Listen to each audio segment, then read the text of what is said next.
Hello student, class 10th का SST का question paper है आपका सीबीएसई बोर्ड एग्जाम 2024। तो ये सेट 3 है, 3213 इसका कोड है। तो जिन बच्चों का भी ये सेट आया है वो अपने आंसर्स चेक कर सकते हैं। सोशल साइंस का ये क्वेश्चन पेपर है एंड कमेंट करके बताइए आपका एग्ज़ाम कैसा गया। तो इसके हम आंसर्स डिस्कस कर लेते हैं। तो सेक्शन ए के क्वेश्चंस में फर्स्ट क्वेश्चन है आपका match the column with column 2। तो यहाँ पे फर्स्ट यूनियन लिस्ट सब्जेक्ट को बी से मैच करना था। Uniformity central government legislate on it, यानी फर्स्ट का बी है, सेकंड का ए है, थर्ड का आपका कॉन्करेंट में दोनों बनाते हैं ना, सेंटर और स्टेट, सी है इसका, एंड फोर्थ का डी है। तो यहाँ पे आपका ऑप्शन डी करेक्ट है, BACD। तो किस किस बच्चे का ये वाला फर्स्ट क्वेश्चन ठीक है, कमेंट करके ज़रूर बताइएगा। तो इसका आंसर आपका फर्स्ट का डी ऑप्शन करेक्ट हो जाएगा। नेक्स्ट क्वेश्चन पे आते हैं।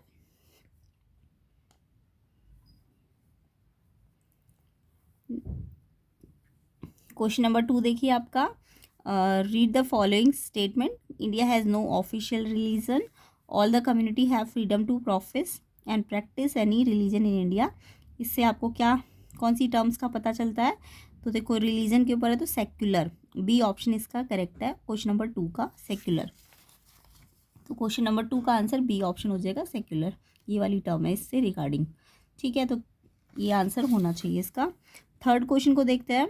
Which of the following term refer to the belief in an advocacy for the social political and economic equality of women. तो वुमेन की इकोनॉमिक इक्वलिटी, पॉलिटिकल, सोशल के लिए कौन सी एडवोकेसी है? तो यहाँ पे था आपका फेमिनिस्ट, डी ऑप्शन इसका करेक्ट है। वुमेन्स के लिए क्या होती है? वुमेन के लिए फेमिनिस्ट। तो क्वेश्चन 3 का आंसर डी ऑप्शन है, फेमिनिस्ट। किस किस बच्चे ने ये आंसर लिखा है कमेंट करके बताइएगा। क्वेश्चन 4 को देख लेते हैं। आइडेंटिफाई करना है soil with the help of following information. एक तो दिया हुआ है develop in area with high temperature, humus content low होता है, और intense leaching due to heavy rain. तो लीचिंग वाला ऑप्शन था आपका लेटराइट सॉइल, सी ऑप्शन इसका आंसर हो जाएगा फोर्थ का। तो फोर्थ का आंसर आपका सी ऑप्शन है, लेटराइट सॉइल, ठीक है। नेक्स्ट क्वेश्चन पे आते हैं, क्वेश्चन नंबर 5। तो यहाँ पे रबी क्रॉपिंग सीजन के बारे में स्टेटमेंट्स है और आपको करेक्ट ऑप्शन ढूंढना है। तो rabi crop sown on winter, yes ठीक है। ये तो sown from October to December, harvest from April to June, ये भी ठीक है। Important crops maize, cotton, jute, no, ये इनकरेक्ट है। ये तो आपका खरीफ का होता है ना। नेक्स्ट है Punjab, Haryana, Uttar Pradesh important for the production of wheat, yes wheat आपकी रबी क्रॉप है और यहाँ इसका प्रोडक्शन होता है। फोर्थ भी ठीक है। तो फर्स्ट, सेकंड और फोर्थ ठीक है, यानी कि ऑप्शन सी इसका आंसर हो जाएगा। क्वेश्चन नंबर 5th का आंसर आपका ऑप्शन सी हो जाएगा। फर्स्ट, सेकंड और फोर्थ करेक्ट स्टेटमेंट्स है। तो किस किस बच्चे ने ये आंसर लिखा है बताइएगा। क्वेश्चन 6 पे आते हैं। Choose the correctly matched pair. तो मैच्ड करेक्ट वाले ढूंढने थे आपको। फेरस का नेचुरल गैस, नहीं ये नहीं है। नॉन फेरस निकल, ये भी नहीं है। नॉन मेटेलिक मिनरल लाइमस्टोन, ये ठीक है आपका। सी ऑप्शन करेक्ट वाला मैच है, तो सी ऑप्शन आपका करेक्ट मैच है। तो इसलिए 5th का आंसर आपका, सॉरी 6th का answer non metallic mineral limestone वाला करेक्ट पेयर है। तो सी ऑप्शन इसका आंसर हो जाएगा 6th का। नेक्स्ट क्वेश्चन, तो जल्दी से हिंदी मीडियम को भी बता देती हूँ। तो इसका फर्स्ट का आंसर तो आपको पता ही चल गया होगा, डी ऑप्शन है। एंड सेकंड का आंसर, सेकंड में आपका इसका आंसर बी आना था, पंथ निरपेक्ष। थर्ड का आंसर आना था नारीवाद, डी ऑप्शन। फोर्थ का आंसर आना था आपका लेटराइट मृदा, सी ऑप्शन। 5th का आंसर में आपका first, second, fourth, C option इसका करेक्ट है।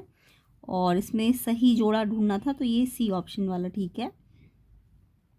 चलिए आगे देखते हैं। तो कमेंट करके ज़रूर बताइए कि कैसे गए आपका एग्ज़ाम और कितने आपकी सेक्शन ए में नंबर आ सकते हैं, ये भी कमेंट कीजिएगा। क्वेश्चन 7 देखते हैं। Which one of the following pair regarding Indian nationalism is correctly matched. तो इंडियन नेशनलिज्म से रिलेटेड कौन सा करेक्ट मैच है? तो Sardar Patel, Hindustan socialist republican army, तो ये आपको करेक्ट मैच ढूंढना था। भगत सिंह स्वराज पार्टी, नहीं। CR दास, बारडोली सत्याग्रह, जवाहरलाल नेहरू ओद किसान सभा, ये ठीक है आपका, डी ऑप्शन करेक्ट है।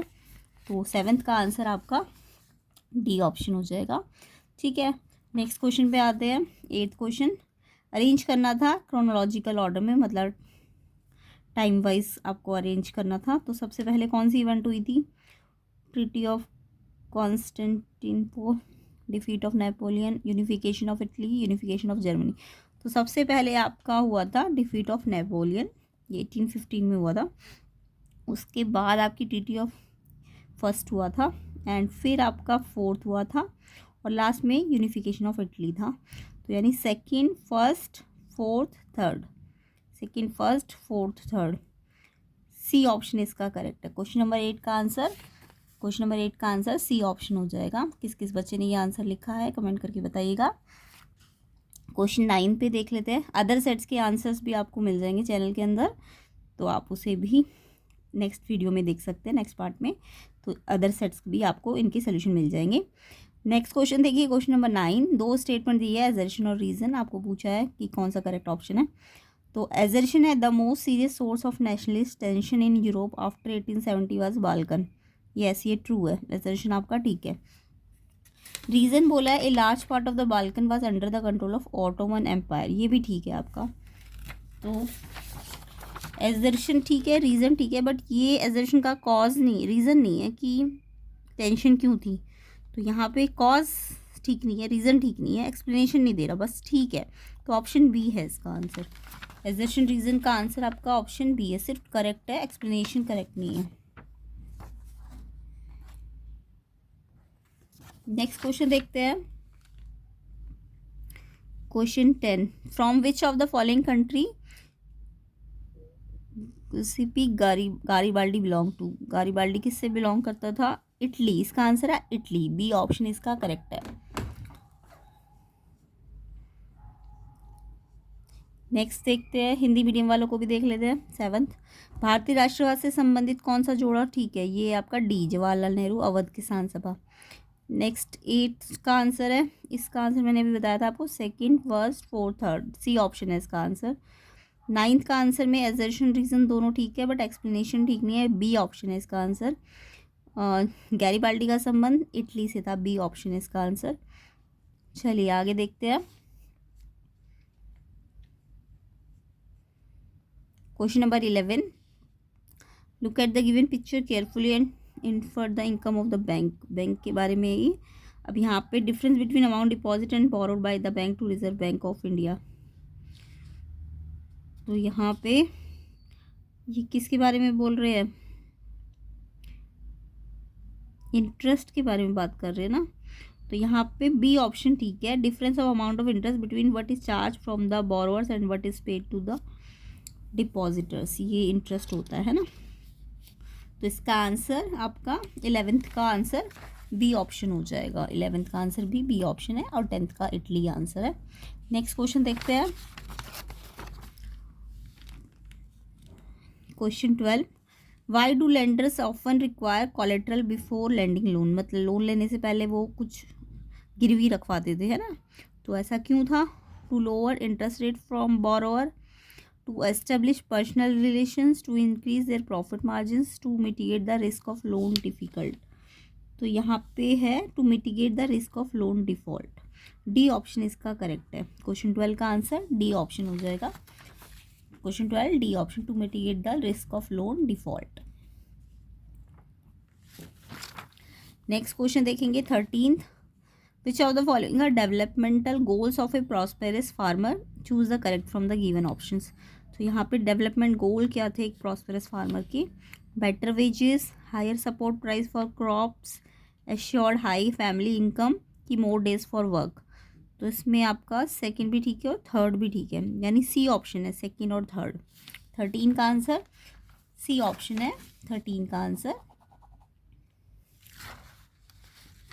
तो higher support price for crops भी है और एश्योर्ड हाई फैमिली इनकम, इसलिए सी ऑप्शन इसका आंसर है। इसके बाद हिंदी मीडियम 11th में आपको मैंने बताया था कि बी ऑप्शन है इसका, एंड 12th का आंसर है डी, ऋण चूक के जोखिम को कम करने के लिए। 13 का आंसर है आपका 2nd भी ठीक है और 3rd भी ठीक है। तो सी ऑप्शन है इसका आंसर। चलिए नेक्स्ट क्वेश्चन को देखते हैं।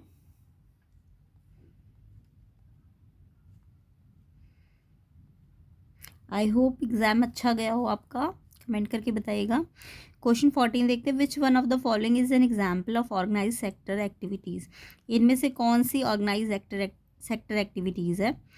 तो फार्मर इरिगेटिंग हिज फील्ड, नहीं ये नहीं है। Handloom weaver working in her house, ये भी नहीं है।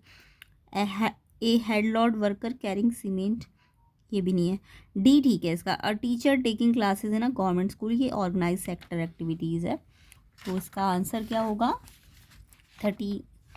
13 का तो मैंने बता दिया सी है। 14 का आपका डी है, टीचर वाला। अ टीचर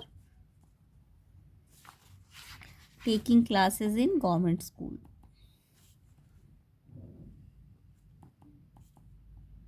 ठीक है, तो ये इसका आंसर है 14 का।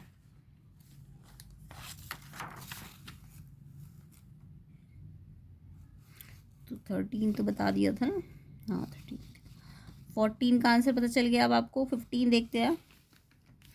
Choose the correct option to fill the blank. Removing barriers और restriction on business and trade set by the government is called. अगर बैरियर्स हटाए जा रहे हैं, रिस्ट्रिक्शन हटाई जा रही है, तो इसको क्या कहते हैं? इसको लिबरलाइजेशन कहते हैं। सी ऑप्शन इसका बिल्कुल करेक्ट है, लिबरलाइजेशन।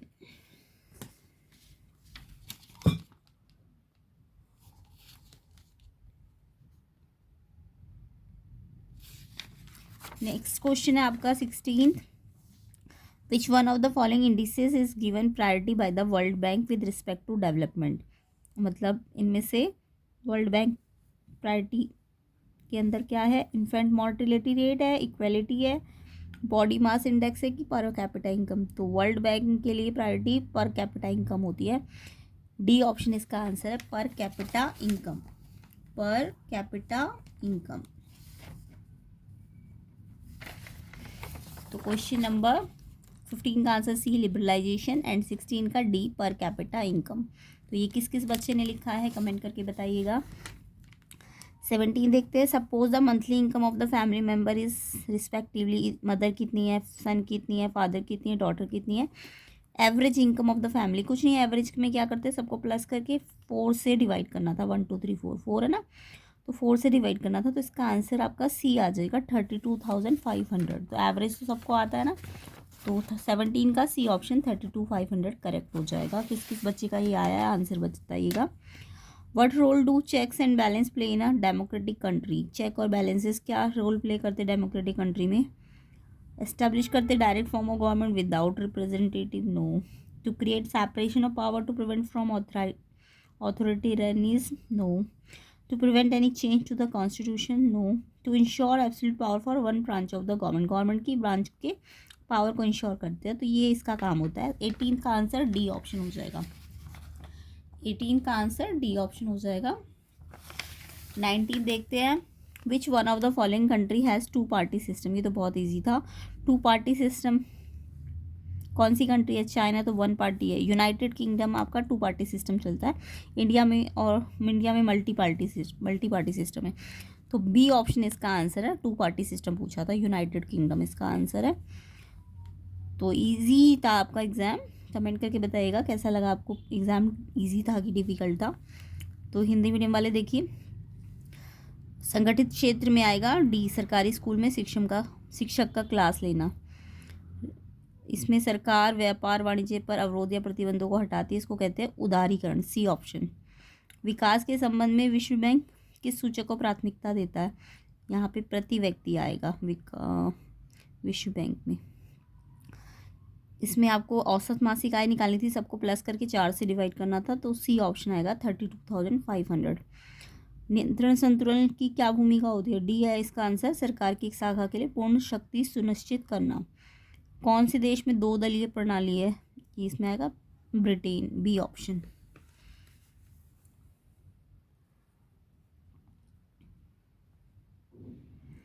नेक्स्ट देखते हैं 20th question B.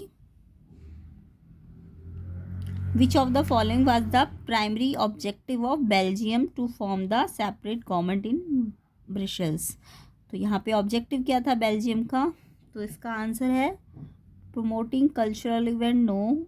Managing international relation ये भी नहीं है, इन्फोर्सिंग लोकल लॉज नहीं, इंश्योरिंग लिंग्विस्टिक अकोमोडेशन ये ठीक है, डी ऑप्शन इसका आंसर है, प्राइमरी ऑब्जेक्टिव यही था बेल्जियम का। तो क्वेश्चन 20 का आंसर डी ऑप्शन है, इंश्योरिंग इन लिंग्विस्टिक एकोमोडेशन, ये इसका ऑब्जेक्टिव था। तो 20 का आंसर डी है। तो 20 क्वेश्चन सेक्शन ए में है।